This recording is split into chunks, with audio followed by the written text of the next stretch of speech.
So, good afternoon, everybody. On behalf of General Practitioners Association, Greater Bombay, and Jaslok Hospital, I welcome you all on the occasion of this 298th webinar. And it is indeed my pleasure to introduce Dr. Atul Doshi, our very active member, a very busy practitioner from Sain as well as Ghatkopar. Now, may I now request Dr. Atul Doshi to take over the proceedings. Over to Dr. Atul Doshi. Thank you, sir. We Today's chairperson, what we have is Dr. Ajita Bhosle from Kandivali. She is a budding physician and clinician, special interest in non-invasive cardiology and diabetology, focuses on preventive medicine and holistic approach in treating patients. Yes, madam. Can Yes, thank you, Just sir. before she starts, we should congratulate Dr. Ajita and her teammates, Dr. yes, Prerna, uh, Dr. Leena Bhagat, and Dr. Neha Sampath, correct. who had done excellent work and managed nicely at CME at Rai Hospital. Very They were nice, sir. appreciated by all the teammates. Yeah, Yes, yes. excellent Congratulations. management. Yeah, congrats to them. Thank you so Keep much, it sir. up, madam. Keep it up. It is all Yeah. because of your guidance, and I hope you will keep continue guiding us. So, good afternoon, People, everyone, and welcome to our webinar on neurodegenerative disorders. We are delighted to have each one of you here. Today's session is an opportunity to deepen our knowledge, explore, and discuss practical strategies to support our patients with neurocognitive disorders. And for that, we have an expert speaker today, Ms. Kunali Mucchala. She is a consultant psychologist and psychotherapist working with the Center for Mental Health Advocacy, Research and Treatment Service in Mumbai. She is accredited as a children and adolescent counselor. Her clinical expertise span across managing emotional, neurodivergent, and neurodegenerative disorders effectively. Please welcome Ms. Kunali Mucchala. Over to you, ma'am.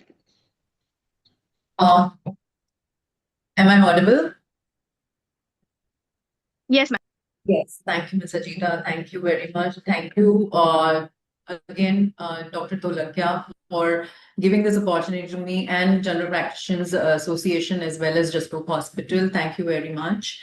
And it's a pleasure to come back and something which I always look forward. Thank you. So not wasting too much time, let's start. The topic that we're going to talk about today is neurocognitive disorders, and initially commonly known as dementia, and currently the new term that we use for dementia is neurocognitive disorders.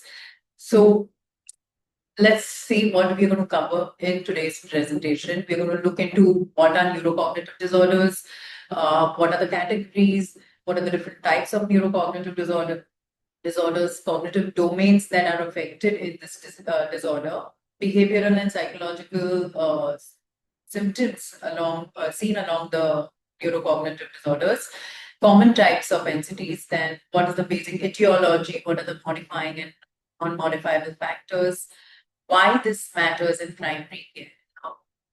We all know that primary care physicians, family physicians are the first point of contact for any kind of. So why it's important for them to understand this illness is what we're going to mainly focus on, and how they can help their clients and patients at their clinic. Diagnosing NCD, communicating the diagnosis, care of the caregivers, and key role of family physicians. That's what we're going to look at. We'll quickly go through the symptoms. We will not delve into it too much, because what I want to emphasize is on the factors and how can you help them at your clinic.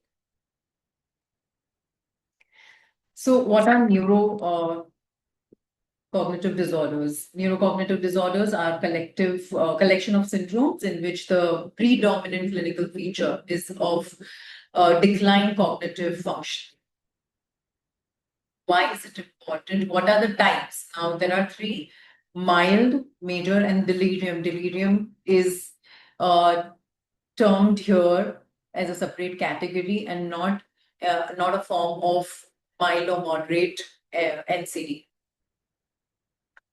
Why it is important to study? Because the studies have predicted whatever studies done so far have predicted that the NCD is only going to increase in near future with a fast-paced life, with the lifestyle that we have currently. So the global prevalence of this disorder is just going to increase three to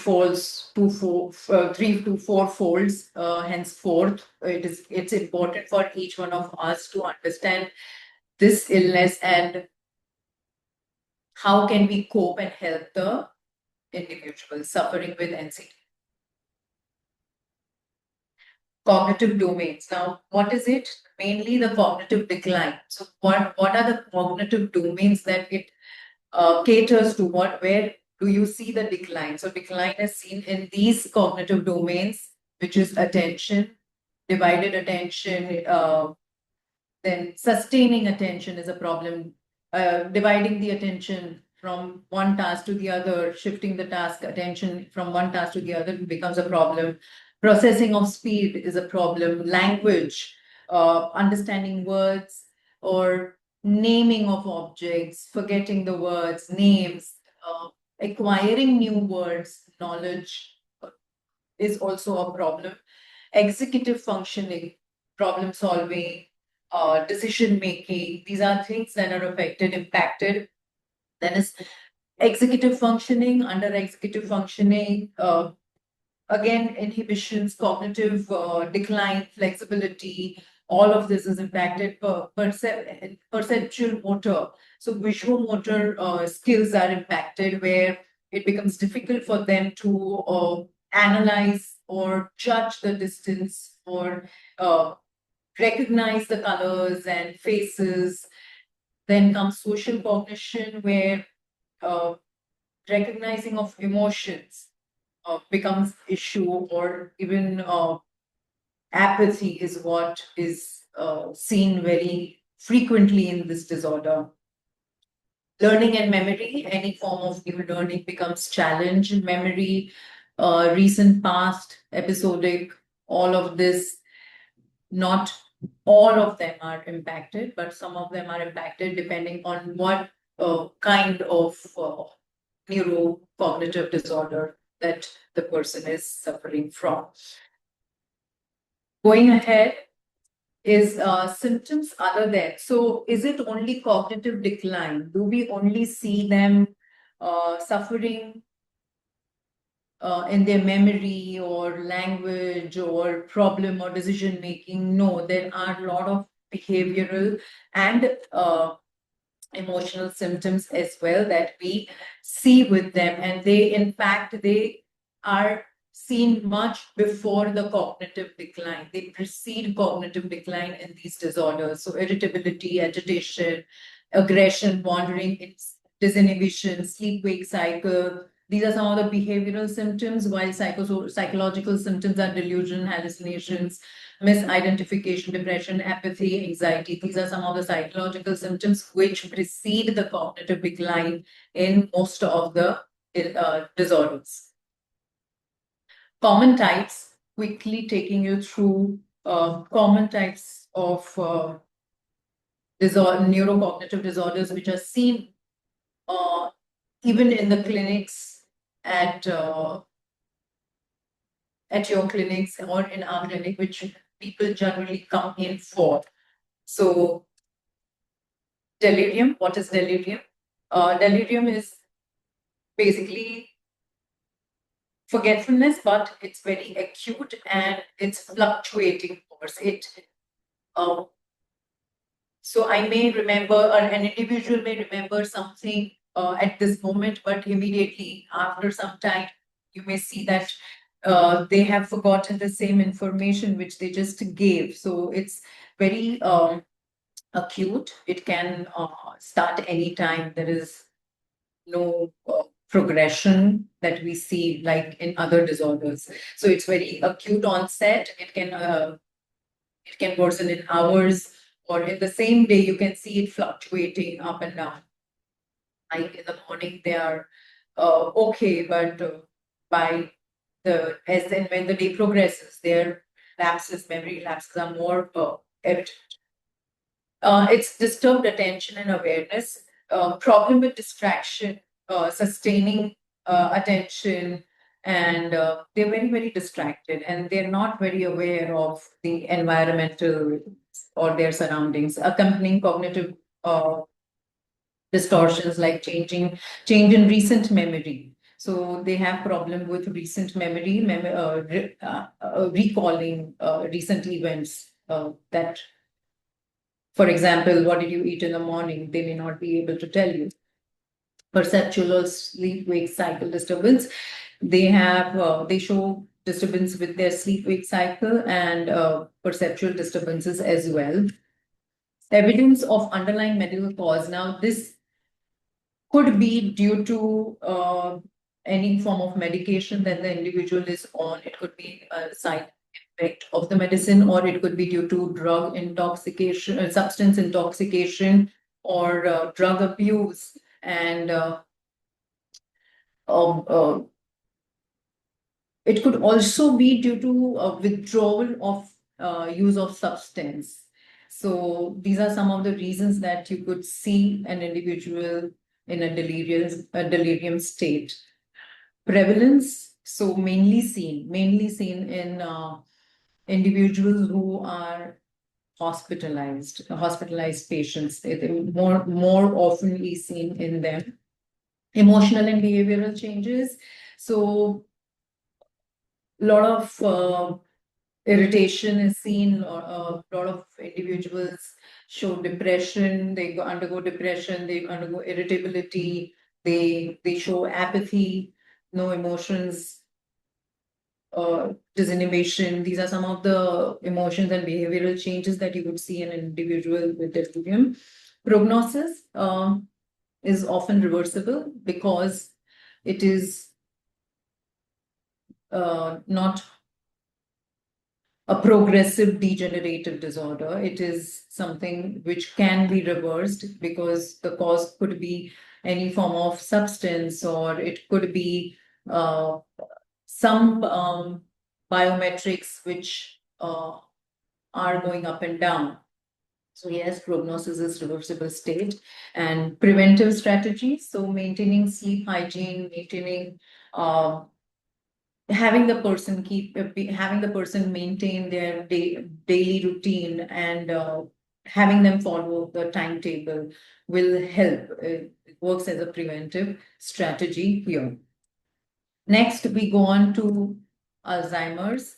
There is a slow onset, insidious onset, and gradual progression. It's difficult to say when it starts because it's not very, very visible in the initial stage. Typical presentation and behavior is difficulty with language. They show difficulty with visuospatial, like misjudging. If they are driving, they cannot judge the space between the two vehicles, or the distance from the mirror. It's very confusing for them to judge. Functional impact and severity. So with mild severity, not very severe, mild level of Alzheimer's, you would see there are very, very less impairments in their daily routine, not very, or the functionality is not highly impaired. So memory and learning is impacted, but not very, very severely in the initial stage. And also includes motor disorder, where balancing or posture becomes skewed, and balancing becomes difficult for them. Slowness in their movement, in their activities that they do. Diagnostic with dominant family history, the diagnosis becomes the possibility is the probability of diagnosis becomes more when there is a genetic involvement or a strong family history of Alzheimer's, and or also with mainly it's caused due to the protein buildups in the brain regions, and that's through MRIs or any of the biomarker methods that one can identify. So these are a few things how you can identify the disease, whether it is Alzheimer's or not. So diagnostic certainty, yes, with genetic or strong family history, the probability is that the individual may have later in life suffer from Alzheimer's as well. Exclusion of other etiologies. It's important that when you are diagnosing, or when the person is being diagnosed, that they clear out all the other possible etiologies, which could be delirium, which is sometimes confused with Alzheimer's, or Alzheimer's can have delirium in later stages. An individual suffering from Alzheimer's could have delirium in later stages. So yes, identifying the exact cause and the progression and the onset becomes important to in etiology and cause of the disease, the disorder. Prevalence. They say that in neurocognitive disorders, Alzheimer's is the highly seen disorder, and it takes up most of the population who suffer from neurocognitive disorders. Alzheimer's are seen more in number, and nothing specific in terms of which gender you see more with. Studies have not clearly mentioned about the prevalence in the gender. Emotional and behavioral changes. Of course, there is depression, there is irritability, there is apathy. These are some of the emotional and behavioral changes that you see, sometimes also accompanied with suicidal thoughts, which needs to be addressed. Prognosis, the decline is progressive, and from the onset, that is from the onset, 8 to 12 years after the onset of the symptoms, one's life expectancy is seen for those many years. And yes, so that's the prognosis of this disease. And management is, of course, pharmacological and non-pharmacological are the two way to go, and having them, which we will discuss later, of course, what are the ways of managing the non-pharmacological ways of going about in treatment, which you can do or suggest your patients. Going ahead, risk factors, they are modifiable, non-modifiable, where age, again, we will speak about this in later slides, where we talk about the two factors which one can you work on with your clients when they come with these issues. Going on to vascular dementia, neurocognitive disorder. Diagnostic following stroke, basically seen where underlying pathology is some form of blood clot, or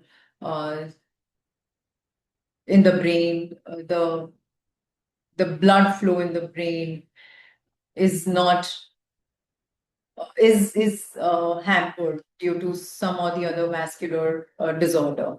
Onset again is slow and progressive.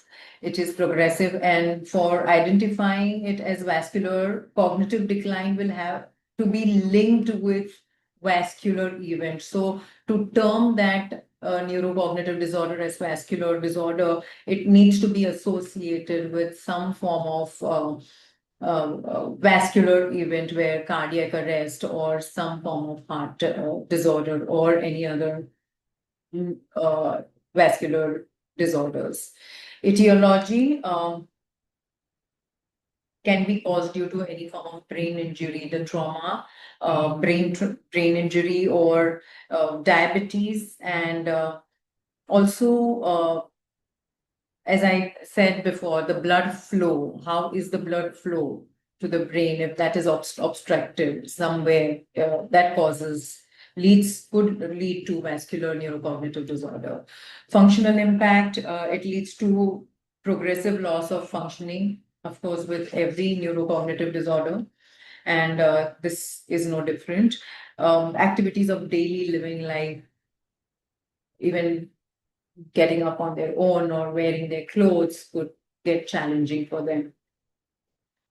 Typical presentation is their attention is impaired, they're slow, processing is very, very slow. They have frequent urination is one of the concerns for them. Their executive functions are troubled, and they face a lot of issues with decision making or problem solving. So these are typical presentations of vascular neurocognitive disorder. Emotional and behavioral challenges remains more or less same with most of the neurocognitive disorder, where depression, apathy, irritability, agitation, a lot of agitation, and sometimes loss of that there is lack of inhibition also. Prevalence. Prevalence is less than Alzheimer's, yes, but highly prevalent with people who have history of any form of heart ailment, and older adults, yes. Prevalence in older adults, of course, increases. It's seen more. Prognosis, survival is often shorter than Alzheimer's, and cardiovascular burden can add on to worsening of vascular neurocognitive disorder.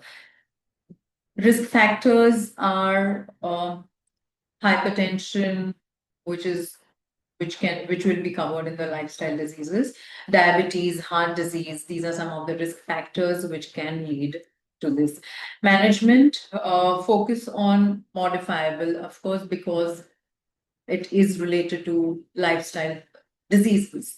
It could be managed at an early and a very young stage or age of an individual's life. Differential diagnosis, many a times,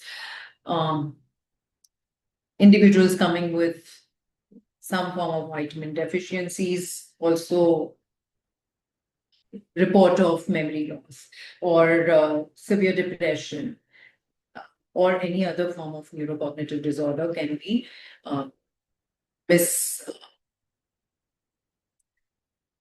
misdiagnosed. So one needs to understand these and before diagnosing them with vascular neurocognitive disorders.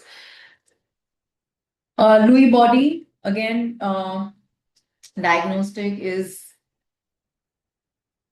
more or less same, where cognitive decline diagnosis is it impacts two or more of your cognitive functioning, and onset again fluctuating, not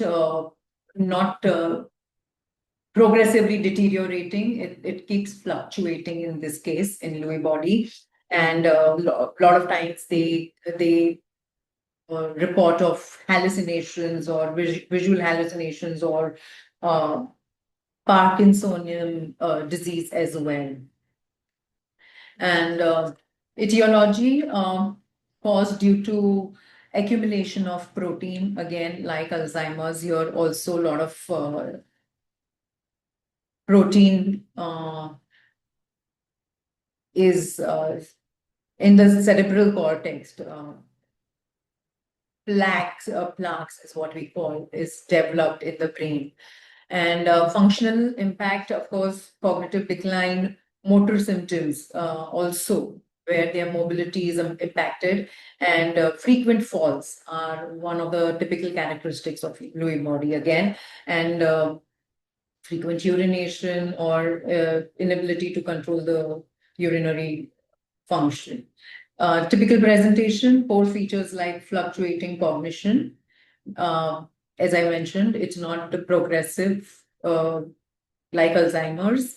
The decline is not progressive, it's fluctuating in cognition with attention, altered attention here and there, and executive functioning, visuospatial. These are some of the cognitive functions which are impacted. Emotional and behavioral changes, hallucinations, depressions, apathy remains the same. Prevalence around 5 to 15% of all the neurocognitive disorders globally seen are Lewy body neurocognitive disorders. Prognosis, shorter survival of individuals with Lewy body disease, and further complications can increase given the age, and of course the one of the characteristics where the falls are more frequent, so that can lead to if unattended, breaking of bones or maybe hurting of head, which can lead to brain injury. So prognosis is not that great. Risk factors, again, genetic predisposition, and the sleep, the rapid eye movement sleep disorder is one of the risk factors here. Management. Focus needs to be on motor symptoms and sleep disturbances, and also cognitive symptoms can be managed to a certain extent with supportive care and differential diagnosis. So again, to first chalk out that, okay, it is not Alzheimer's, it is not vascular, it is Lewy body. So it can be misdiagnosed as either depression or psychosis or Alzheimer's or any other form of neurocognitive disorders. Now, here I am discussing a case where a 62-year-old male comes with a chief complaint of hand tremor, slow movement interfering with daily activities. He noticed a slight rhythmic tremor in his right hand at rest and appearing sporadically, not continuously, so any time of the day. Initially not interfering with activities, he's able to manage his daily life functions, and he also reported slowness in finger movement while buttoning or writing. The family member also reports his mood swings, anxiety, and issues with balance in recent past.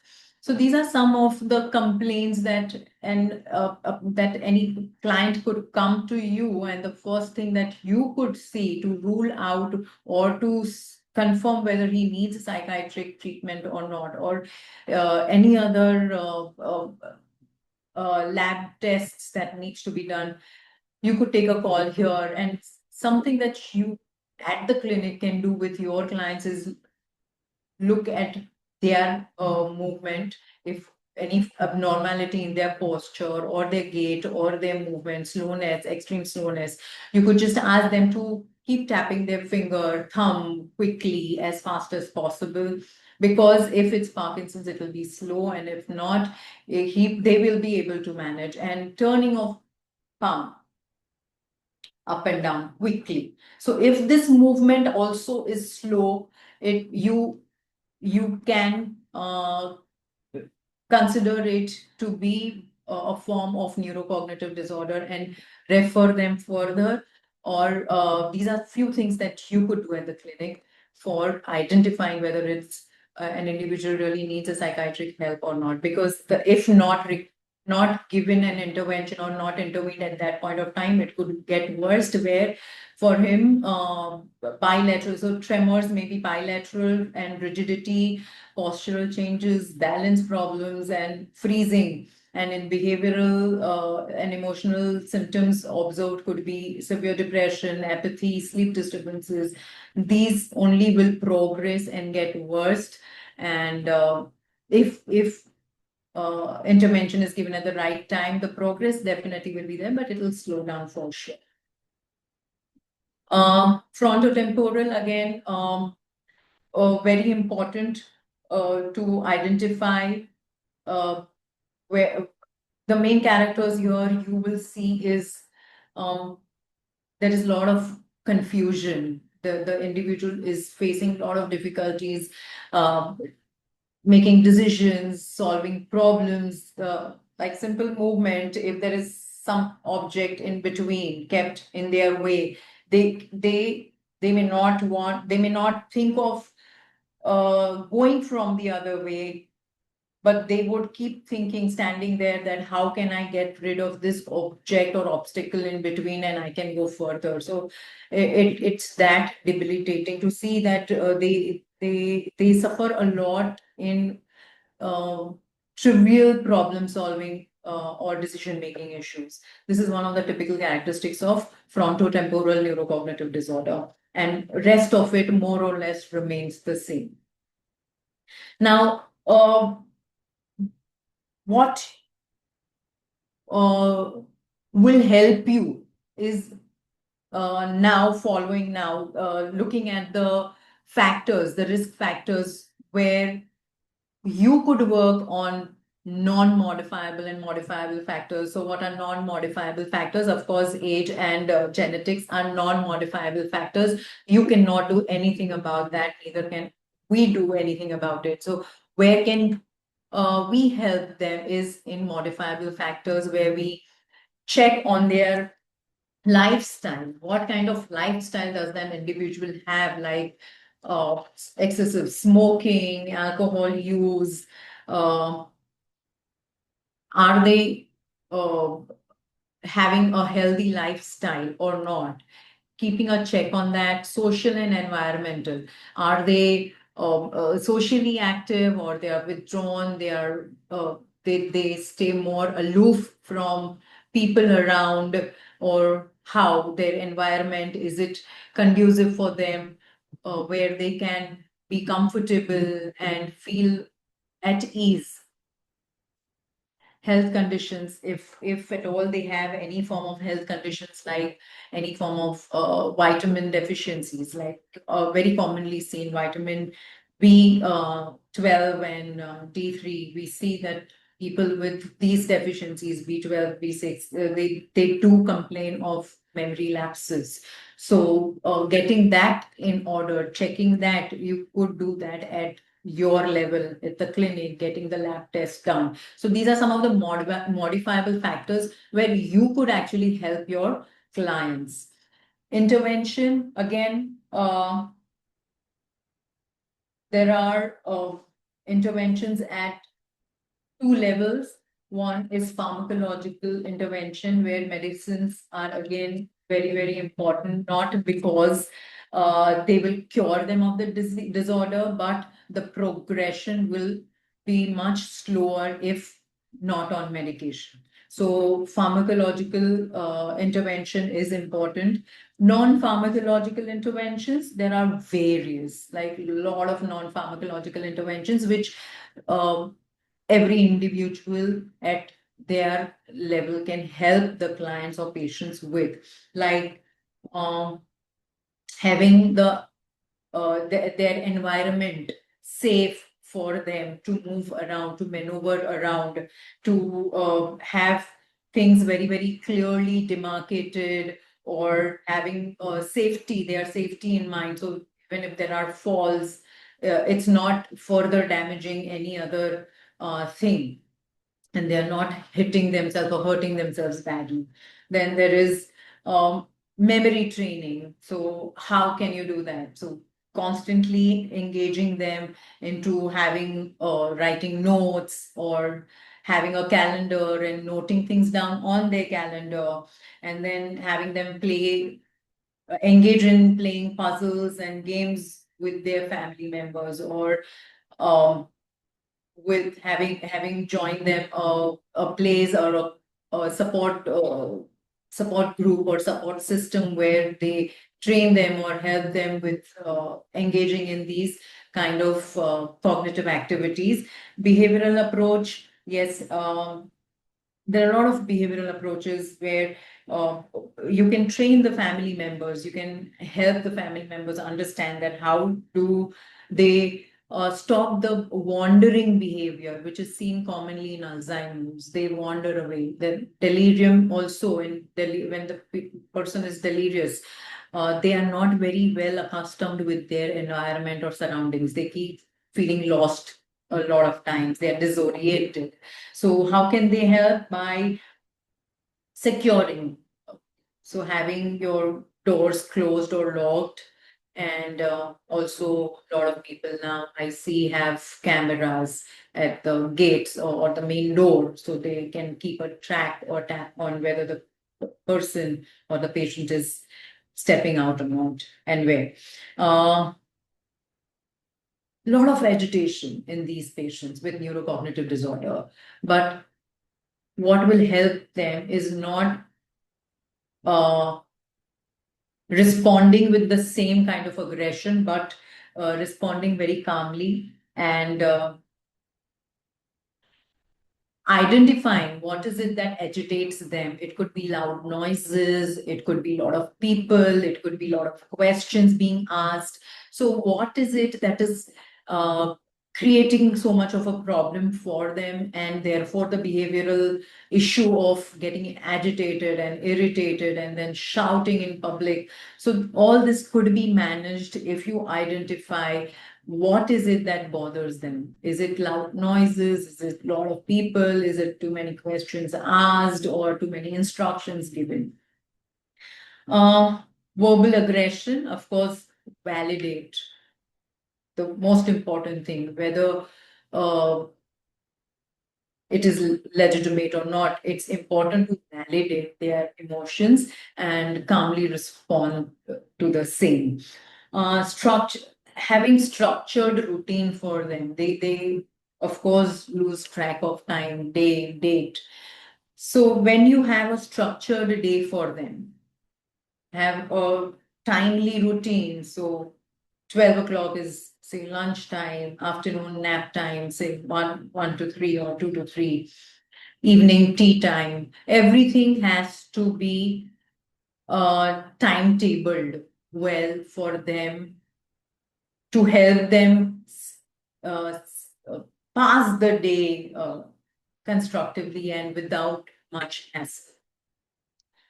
Provide sensory stimulation. These patients, these clients, people with neurocognitive disorders, they also can be helped with a lot of sensory therapy, where you could either take them to garden, help them paint, help them gardening, touching the soil, soothing them in whatever form they like. And it could also be listening to pleasant music and physical exercise, of course, which comes under one of the lifestyle factor, that making exercise part of your routine helps tremendously. Now, why discussing neurocognitive disorders in primary care? When I started, I said that first line of contact for any form of difficulty that an individual has, even for me, I would go to my family physician first. Now, if a family physician is able to identify where the problem is, he is able to or she is able to guide me through and give me intervention in the right time, I will be saved in a lot of ways, and that will also help my family. And therefore, family physicians, it's important for them to know what are the signs, what are the symptoms, and how can they help an individual or the client coming to them with these kind of complaints, and whether they are actually neurocognitive disorder that they are suffering from or something else that needs to be addressed. So family physicians play an instrumental role in identifying neurocognitive disorders. Patients with family members are more, again, so my frequent visits would be to my family physicians, then to my dietitian. I won't frequently visit my dietitian, I think is the right word is. If I'm wrong, please excuse. But I will be seeing my family physicians more, or my family physician more often. So my comfort level with my family physician will be at greater level than other doctors whom I visit on time and again, but not very frequently. So opening up becomes very easy for me over there than to any other doctor whom I visit, whom I pay yearly visit or 6 monthly visit. So therefore, family physicians or primary care physicians play an important role here, and familiarity. So if I'm familiar with you, I'm able to disclose a lot of things that I may not otherwise to some other doctor whom I'm seeing for the first time. So therefore, rapport building, as we know, is crucial with in any of the profession, whether it is mental health profession or other. Rapport building with patients, and family physicians already have that rapport built up, and therefore opening up for the patient becomes more easier with them. Also, so when an individual is identified with, say, diabetes, and if that person is more frequent visitor to the family physician is the one who is going to keep encouraging the patient to continue the treatment and required steps to be taken, and not leave the treatment in between, or have them understand the importance of following through the treatment with whatever disorder or illness that they have. So that is why primary care physicians or family physicians play an important role here as well. And with the number of cases of neurocognitive disorders increasing, identifying them at the right time will help a great deal. So, but what are the challenges? Again, is it easy for family physicians to really identify? So, not really. Identifying the difference between healthy aging and pathological aging, even a lot of times in our clinic, it's a challenge. So we, again, a detailed case history works fantastic. That's what helps most of the time in reaching to some conclusion.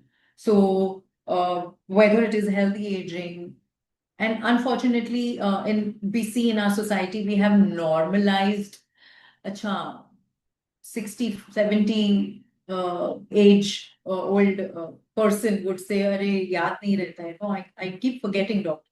So we normalize saying, "Haan, arey, umar ke saath hota hai, it's okay." But sometimes at that point, if that individual is to receive a correct intervention, probably the progression could be slowed down, and the family could be helped at a greater deal as well. Otherwise, the progression will be faster. Identifying the differences, identifying whether it's just healthy aging or it's actually a neurocognitive disorder becomes very important and crucial here. Some individuals may meet the criteria with major cognitive, while some with mild cognitive impairment, where they are functional, but they are forgetful. They are functional, but they keep misplacing things. So that's mild cognitive impairment. But intervention needs to be given at that point as well. Based on the above, deciding as I said, deciding the level of intervention required. So what is the level of intervention that is required? Whether they need immediate pharmacotherapy, or they could be helped with brain stimulating exercises, or some brain stimulants that can help them, or just the basic lifestyle changes can help them. So that is what is another important thing that a family physician can decide. If they are able to take a call at the right time, they will, again, I'm reiterating that they will save a great deal of mishaps happening further in their life. What to focus on? What is it that you need to really identify or focus on while identifying neurocognitive or not? So recognizing the underlying cause, whether cognitive decline is a result of any secondary or potentially modifiable risk factors, that is any form of toxic substance taken, or psychiatric factors. Like, we also see a lot of cognitive decline in psychosis patients. So again, not to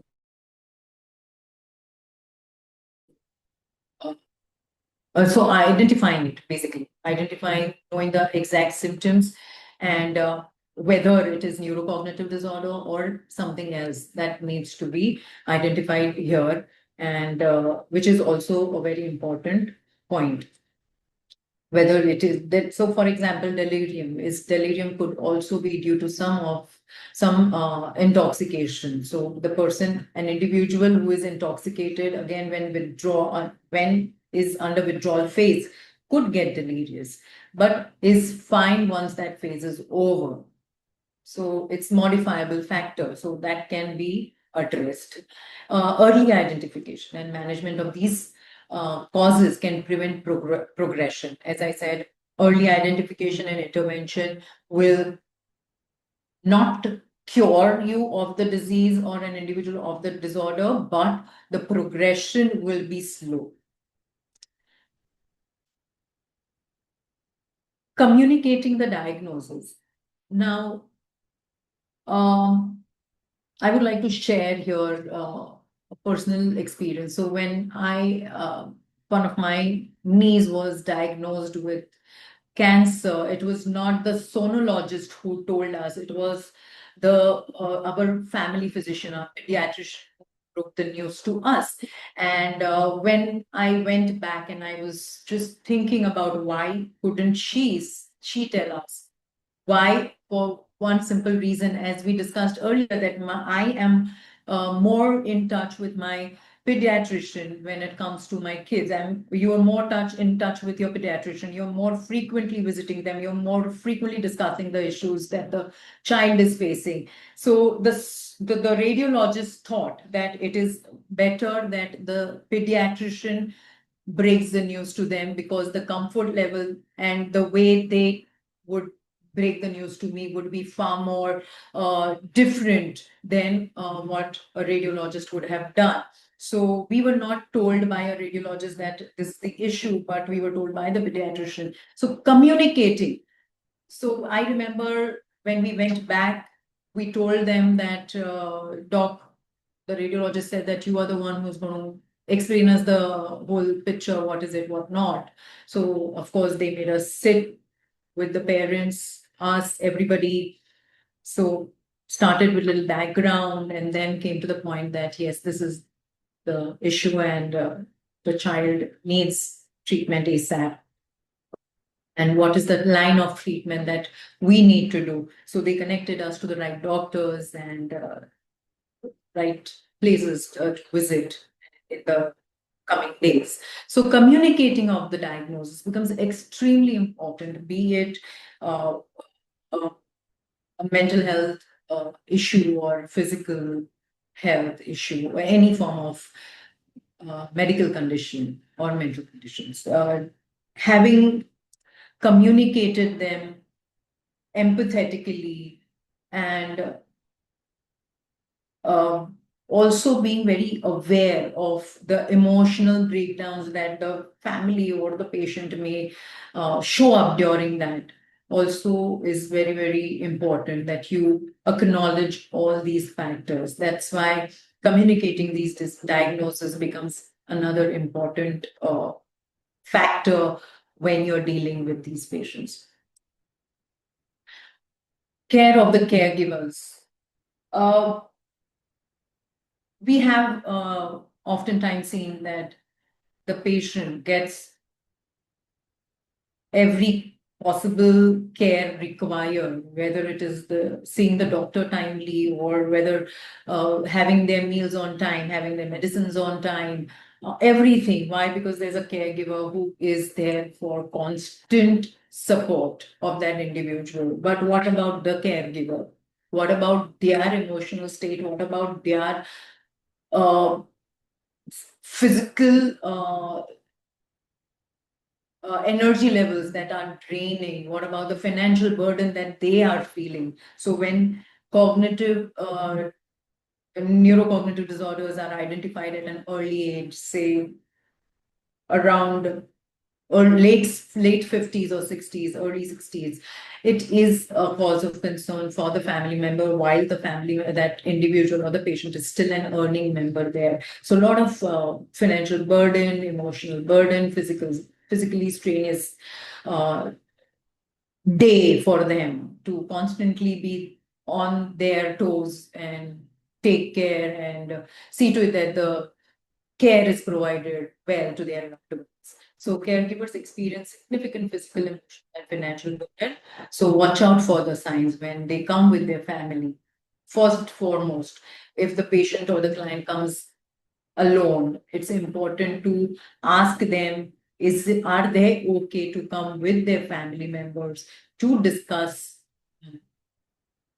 the diagnosis or the line of treatment that will follow post the diagnosis. And once they are comfortable, then talking to family and giving them whatever required attention. A lot of times doctors don't have time. They say, it's okay. They prescribe, they let them go. But at that moment, all they want to do is vent out. And sometimes it's easier with your family physician than with anybody else. So giving them that listening ear and empathy and validating their emotion becomes very important for the caregivers, all of this. Summing up,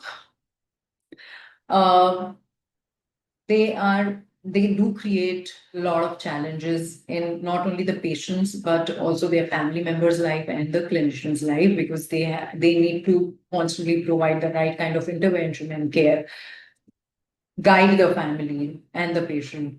Cognitive impairment is common and often underdiagnosed in early stages because the person is functional. As I said, they may say, I'm doing everything, but sometimes I misplace things. So these are signs, early signs, which we a lot of times normalize. Patients' health and quality of life will improve with early intervention in any, and of course, with neurocognitive disorder as well.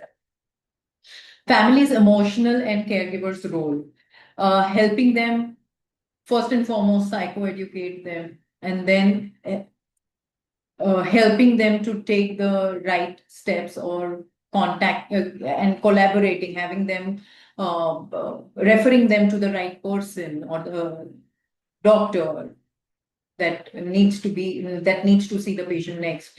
All of this is very, very helpful for them. Timely detection and intervention will allow clinician to provide holistic care. Why is it important? For the fact we know it's a progressive disease, it is non-reversible disorder. The best that one can do here is identifying it earlier and slowing down the progress. Therefore, it becomes important to identify or having it detected earlier. Enables timely diagnosis and adequate treatment. Facilitates psychosocial support for patients and their family. And promotes education and engagement in shared decision making. A lot of times, there is a lot of bank work. So they may have, we know one patient who had multiple bank accounts. So we had to, I think one of the kid was away, and he was the only child. So when he came, he had to see that the bank accounts are sorted and everywhere the signature has been taken. And because of course we know that if it happens suddenly, and it's difficult for the family member to retrieve the money from the bank unless and until the signature is tracked. Another thing, a lot of times as the disease progresses, their signature changes. So therefore, when the family is informed at earlier stages, it's important for a family physician to even help them understand that these are the consequences, and you will have to start working towards all of this ASAP as soon as the diagnosis is done. Benefits, of course, supports healthcare planning tailored for patients' needs, and assisted, of course, life planning, assisting in planning their finances, their legal matters, and including their will, everything for them, and improves overall management and outcome of quality of life. Therefore, early detection is beneficial. So, our family physician expected to provide comprehensive care independently? Of course not.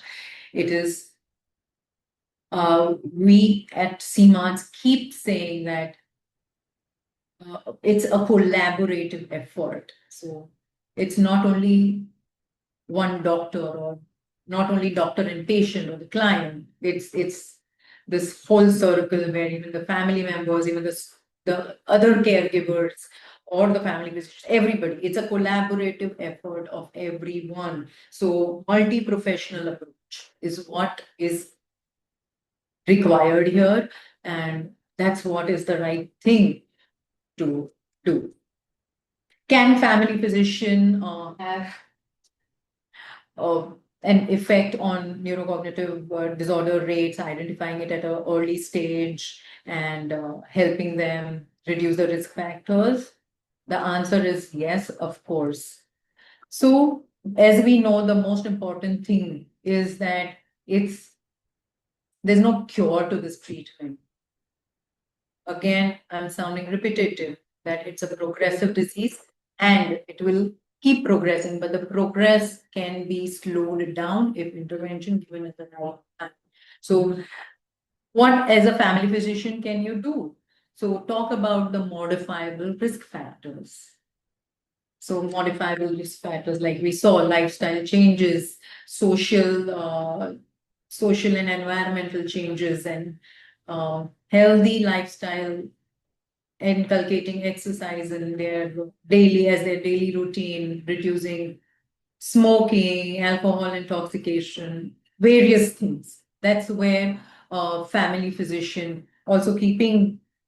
Another thing which I want to mention here is the hearing loss or hearing impairment.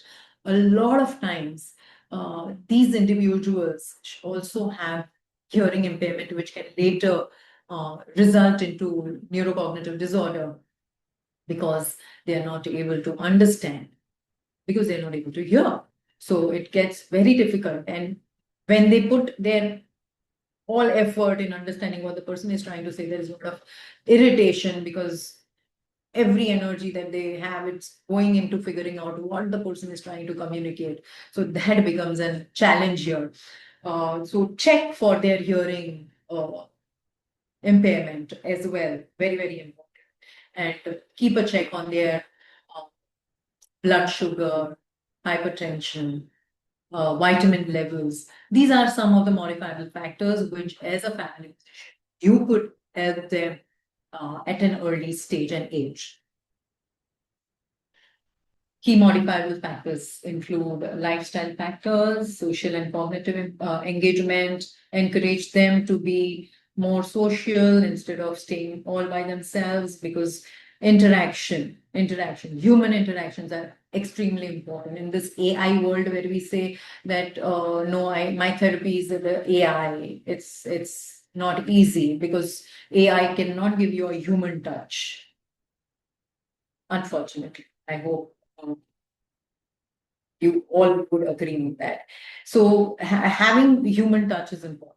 Meeting people, talking to them makes you feel way better. And we all have experienced that during the COVID lockdown, that we did miss meeting people, meeting our colleagues, and going out and stepping out and having fun.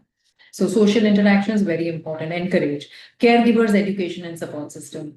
Be a strong support system for the caregivers, because the patient or the client is getting the required help and medication required, but the caregiver are somewhere having that quote constantly on, oh, I have to take care of my loved one. So it's okay to tell them to leave that quote one day and just step out and enjoy what they feel like doing and do what they like doing, and not neglect self-care. Very important. How do you diagnose? There are various biomarker tests, there's psychometric tests, cognitive and neurological tests used most of the times, brain scans used sometimes, especially with protein plaque or tau, this tau proteins, what their technical terms, if I'm using them correctly, is this, and also cerebrovascular fluid, which gets collected and which also results in imbalance, memory loss. So these are some of the things which can be identified by a neurologist through scans. Genetic, of course, if there is a family history, a strong genetic gene that an individual inherits. Psychiatric evaluation, very, very commonly used. Blood test biomarkers, also commonly used. Now, okay, with that, we come to an end of what all as a family physician you can do, and where can you help your clients who come with this kind of symptoms to you, and when to identify and refer them for further help. And this is one test which we commonly use, and even you can use it at your clinics, which is mental status examination, MMSE.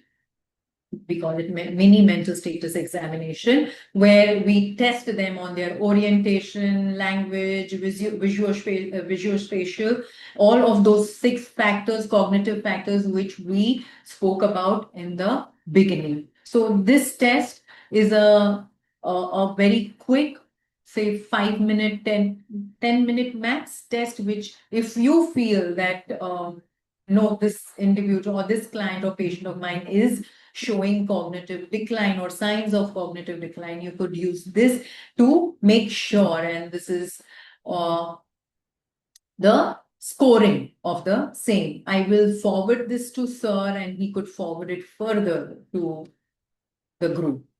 And thank you. With that, I come to an end of the presentation. I hope I have added on some value, and you have learned something in the about the neurocognitive disorders. Also, there is a family burden scale, which I will try and forward as well, which you could do with the family or the caregivers, the support system that who looks after the client, to identify what are the family stressors. So, yes, thank you. Taken very nicely, madam. Excellent, madam. There are some questions, madam. Our senior physician, Dr. Mehmood Marchand, has asked, what about thyroid as modifiable factor? Yes, again, thyroid can be controlled. It can, Okay. with early detection and medication, it can be controlled. Okay. He has Yes. asked, what about NPHC as DD? Sorry, NPHC as DD. could you help me with What the is full it? form, please? Normal pressure hydrocephalus.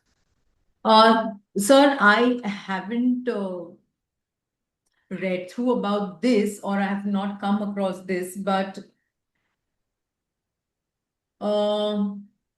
Maybe we could find it out. This is something that I haven't really come across. Sorry. Okay, ma'am. Some highlights on mini mental test. Yes. So that, as I said, it's a very quick assessment of the cognitive levels or dysfunctioning of an individual's cognitive level. If you see any form of you suspect any form of cognitive decline. So this is something that can help you. It comes as a quick savior to know whether the person is actually showing any form of cognitive decline or not. And it doesn't take too long. It's just 10 minutes and anybody can use this at their clinic. Okay, ma'am. Madam, will you give mental fitness certificate for making their will? Yes, it is advisable that the treating psychiatrist or the generally it is seen that treating psychiatrist gives the mental fitness certificate after doing the required psychometric assessments and making sure that the patient is in a healthy mental state to make their will. And as I said, so the moment say, for example, a family physician has identified that there is a neurocognitive disorder and this disorder is progressive, they need to immediately start working on that. So getting help from a psychiatrist or a psychologist and getting the required psychometric assessments where it will show that they are mentally fit to make the will and sign the papers. Okay, ma'am. Is there any daycare centers for NCD patients? Yes, there are a lot of daycare centers. But not that I know some in Andheri, west or east, I'm not too sure. But there is one Aji Care, which is not a daycare, but a long-term supportive care unit where the patients individual treatment as per the patient's diagnosis and level of deterioration, it's taken care of. For violent patient, is NCD the drug of choice, sir, madam?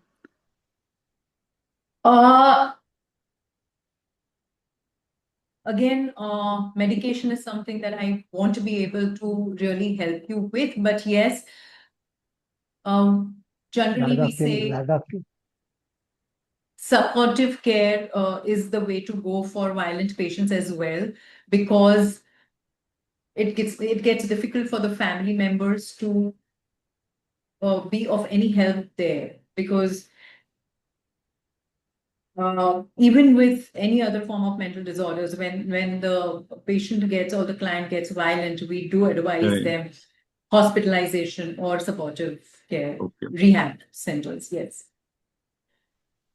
Can we delay the symptoms of disease? We can delay. Sorry, sir. Or prevent. We can delay or prevent any symptoms. Yes, delay of the prevent. Yeah. So what happens is, so when you identify, you need to start them on medication to slow down the progress. Yeah. So that is what best one can do here. And delay of the symptoms. So if there is a family history and if that person knows that my father had Alzheimer's or had neurocognitive disorder, the family immediate family members need to work on the modifiable factors to avoid the same.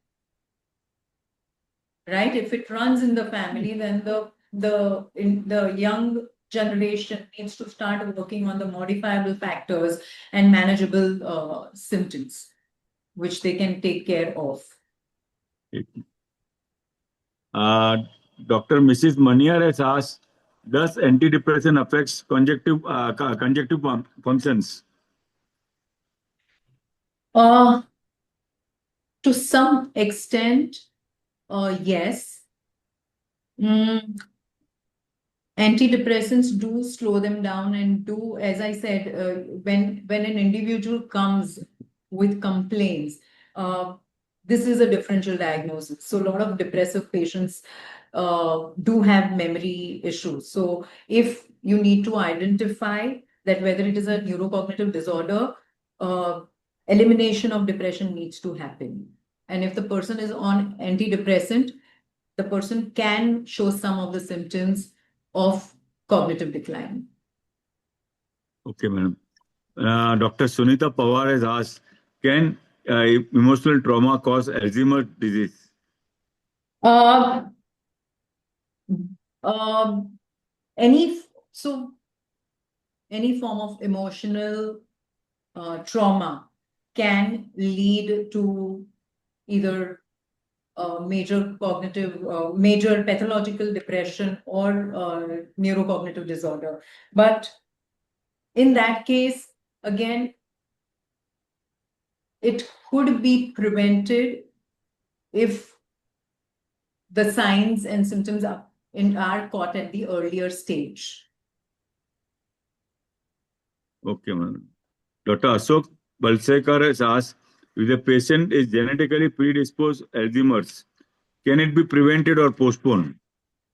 It can be postponed, definitely. Okay. Dr. Mrs. Maniar has asked, high potency statins have positive or negative effect on dementia? I didn't get this, sorry. High potency statins Uh, have a positive or negative effect on dementia? Taking statins, madam. well, no, sorry. So exactly, if you could just high Any potency. effect of high statin doses. That is meant for the cholesterol, high cholesterol, madam, which Cholesterol can and- cause blockade of the arteries in the cerebral blood Yes. vessels. So yeah. again, yes, it could lead to vascular degeneration disorder, vascular neurocognitive disorder. So any form of vascular abnormalities also needs to be taken care of to avoid or prevent vascular dementia, neurocognitive disorder. Okay, ma'am. Mrs. Maniar has asked, chronic lacunar infarcts are responsible for decline of conjunctive functions? Again, technical terms which I won't be aware of. I don't come from doctor background, so you'll have to tell me what exactly does that mean. Madam, that is small vessel which get blocked in the cerebral blood vessel, giving rise to dementia. So, any form of, ma'am, in that case, any form of vascular disorders needs to be addressed. If not, can lead to cognitive decline. Lacunar, in fact, by and large, it is due to hypertension, madam. Yeah. Okay. Yes, so hypertension is known to lead to or can lead to neurocognitive decline, sir. Are dementia associated with psychosis, madam? Yes. So many times, psychosis patients do show signs of cognitive decline, and that's where it's misdiagnosed. So it's, as I said, very important to eliminate all the other factors if you have to identify neurocognitive disorder. So if, like, for example, in neurocognitive disorder, also an individual hallucinates and has visual hallucinations. But again, is it psychosis or neurocognitive disorder? One needs to sit and identify the history, which will help them to identify the onset and everything to come to a conclusion whether it is psychosis or neurocognitive disorder. Dr. Ashok Balsekar has asked, can Parkinsonism be delayed if diagnosed early? Yes, any kind of neurocognitive disorders, when identified early, can be delayed. Progression can be delayed or slowed down. Okay, ma'am. Have I answered the? Yeah, there are how to differentiate between Alzheimer and Parkinson's disease. So in Parkinson's, what is seen, the cognitive decline comes much later.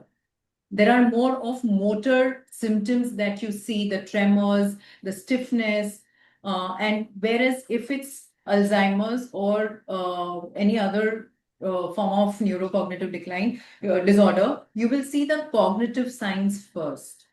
So that's the main difference. So when Parkinson's, the cognitive decline is seen a little later in stage. Okay, ma'am. Dr. Maniar Mrs. Maniar has asked, adjuvant therapy has any role in treatment for NCD, like citicoline, ginkgo, brahmi, brahmi sang, pushpi, paracetam, like that. Any can be added complement or anything. Any role, madam? Adjuvant. Sorry, sir, Adjuvant therapy has any role in this treatment of NCD? Like Brahmi, Pushpi, and like paracetam, complamine or anything like that, madam. Not that I have read or heard about, but yes, another thing for me to work on. Okay, ma'am. Sorry. There is one question, madam. Are there any nutraceuticals for people about 70 for memory issues? Sorry, sir. What? Any nutraceuticals for people above 70 for memory issues? That Any is any products? type of medicine which increase memory. Memory. Sorry. Any products for memory. above 70 for memory issue, madam? No, As I said, yeah, so you're asking medicines? yes, Yes. So again, a psychiatrist will be the best person in that case. And otherwise, yes, non-pharmacological, as I said, there are various things that one can do to avoid the decline further. And we have discussed like brain stimulating exercises or cognitive stimulation via a lot of other things, like keeping them engaged constructively. Dr. Ashok Balsekar has asked, tertiary care physician should keep the family physician in the loop even if the patient is directly admitted in the hospital as an emergency? Very important, as I said, and we insist that it's a collaborative effort, and family physicians are key role players here.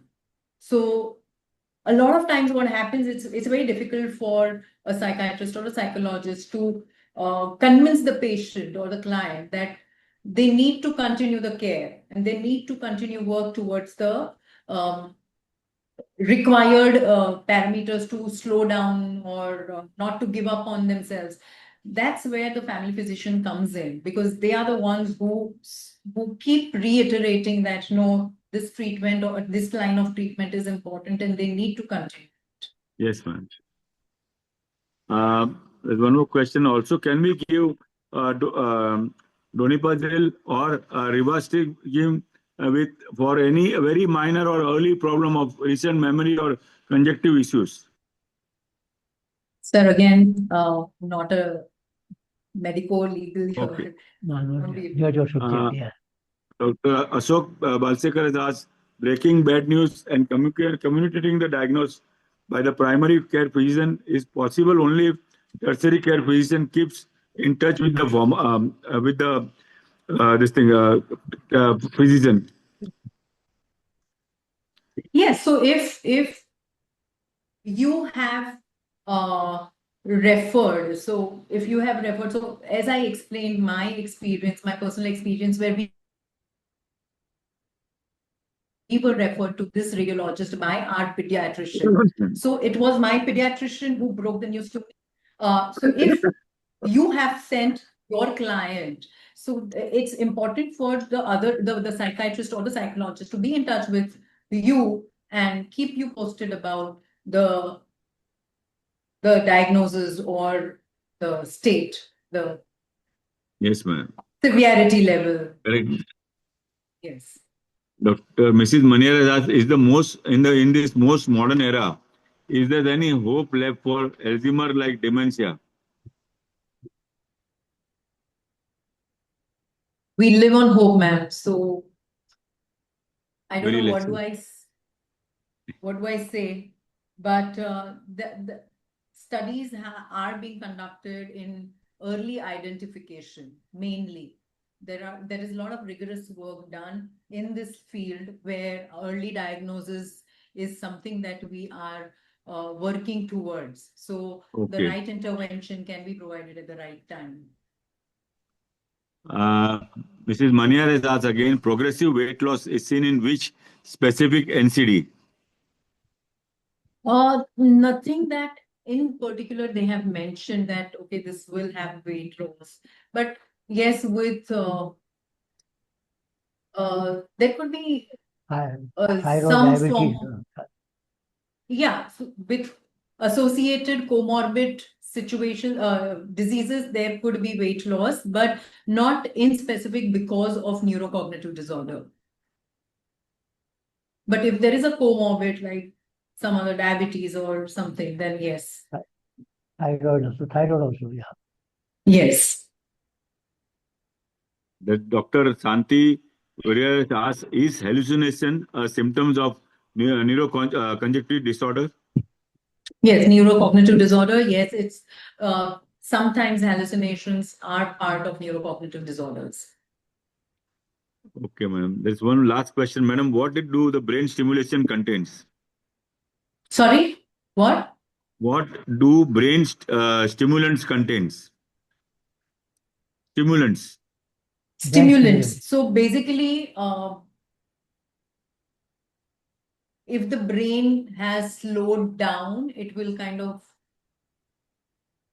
stimulate the brain and make the person more active if the person has slowed down a little.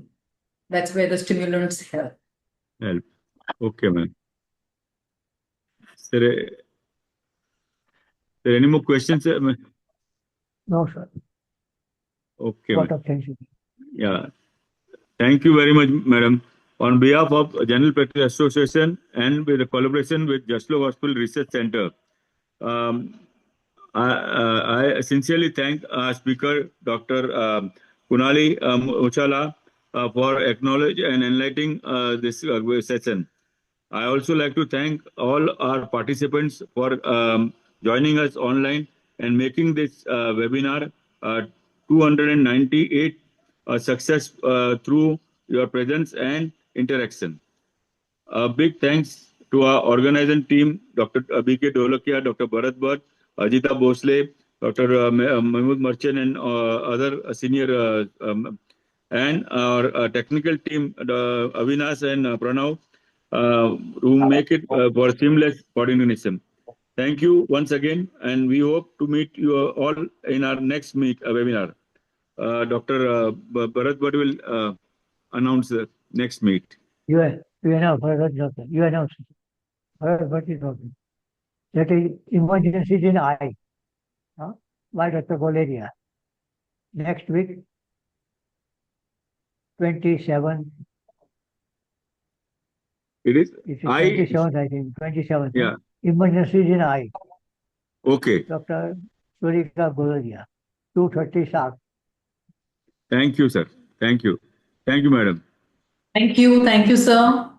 Thank you, madam. Thanks a lot. Have a good day. Thank you. Excellent work. Excellent. Thank you, sir.